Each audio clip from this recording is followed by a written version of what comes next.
जगदंबा मातेच्या रेणुका मातेच्या मंदिरामध्ये आपण शारदीय नवरात्राचा उत्सव अतिशय आनंदपूर्वक साजरा करतोय।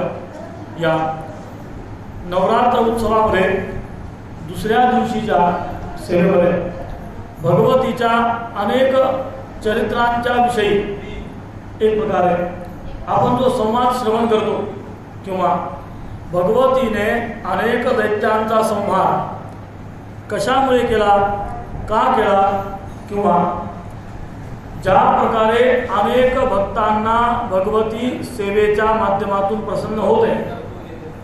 आपण कालही पाहिलं की नवदुर्गेचे 9 स्वरूप आहे ते शैलपुत्रीपासून आरंभ होतात। शारदीय नवरात्रामध्ये या उत्सवामध्ये